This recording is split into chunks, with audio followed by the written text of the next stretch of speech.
दोस्तों आप सभी से रिक्वेस्ट है कि वीडियो को लाइक करें, चैनल को सब्सक्राइब करें और बेल आइकन पर ज़रूर क्लिक करें ताकि हमारी वीडियो आप So, if you're still learning to read the Qur'an, you're definitely going to see one of these 12 symbols while reading. And today we're going to talk about what these symbols mean and how we can deal with them. Start with the first one. And it's a symbol that looks like meme. And it means you must stop while reading. Otherwise, the meaning of the ayah or the verse will change. So in this example, you should stop at the symbol by reading إنما يستجيب الذين يسمعون والموتى يبعثهم الله ثم إليه يرجعون. So we have to stop at the symbol of me. Next is the symbol of la, and it is the exact opposite, which means you can't stop. Like in this example, ما أنفقوا منا ولا أذى لهم أجرهم عند ربهم. So you can't stop here, and especially you can't start reading from after. The three-dotted symbol means you can't stop at either of them, but you have to stop at one and not the other.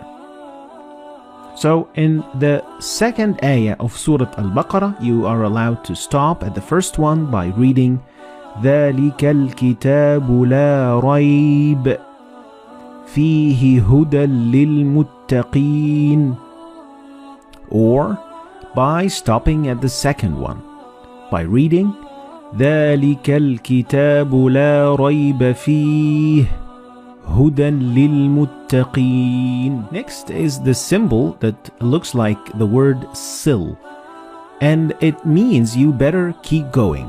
You could basically compare it to 70% go, 30% don't go, and it means that it is better to keep reading. Like in the example, كَلَّا لَيُنْبَذَنَّ فِي الْحُطَمَةِ is the symbol of qil, which is the exact opposite of sil, and it means it is better to stop. So 70-30% to stop or to go. Like the example, وَأَيَّدْنَاهُ بِرُوحِ الْقُدُسِ أَفَكُلَّمَا جَاءَكُمْ رَسُولٌ. So it is better to stop at the Next sign. Is the sign of Jim, and Jim gives you 50-50 percentage of going on stopping. They are equally the same. Like in the example, فَسَبِّحْ بِحَمْدِ رَبِّكَ وَاسْتَغْفِرْهُ إِنَّهُ كَانَ تَوَّابًا. Or you could just keep reading and it would be equally good. فَسَبِّحْ بِحَمْدِ رَبِّكَ وَاسْتَغْفِرْهُ إِنَّهُ كَانَ تَوَّابًا. Now let's talk about the other. The first one is a symbol that means sujud or prostration. And in total there are 15 of this sign. And each time you see it and after you read the verse, you have to do sujud.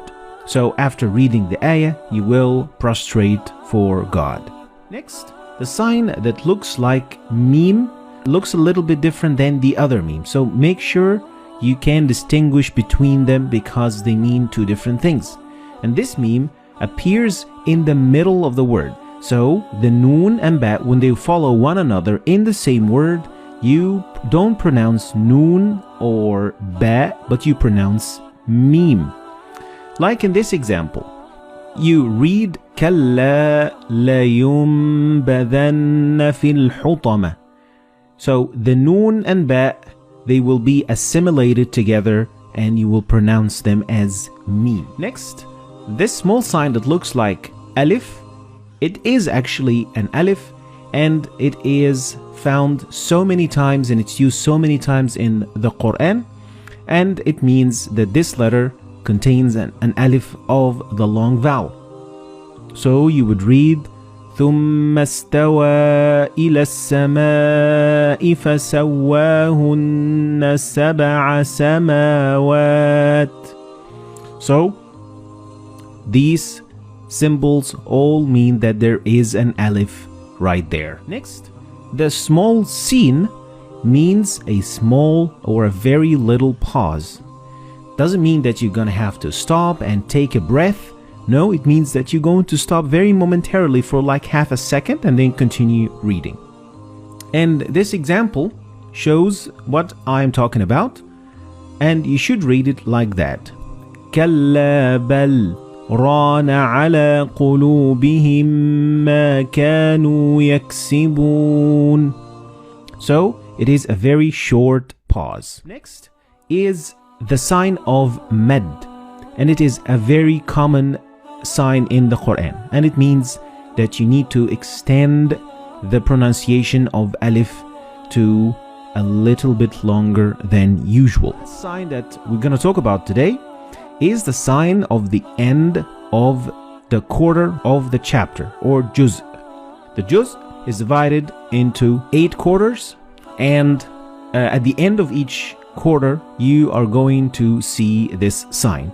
It doesn't involve any change in pronunciation, and it doesn't affect anything of what you say whatsoever. So it is just for the Quran. So these were the 12 signs that you are going to see in the Quran. And here I'm going to give a quick summary of what these signs mean. Try to remember them, and of course the best way to learn them is by reading a lot of Quran, because practice makes perfect. So this, ladies and gentlemen, is going to be the end of today's lesson.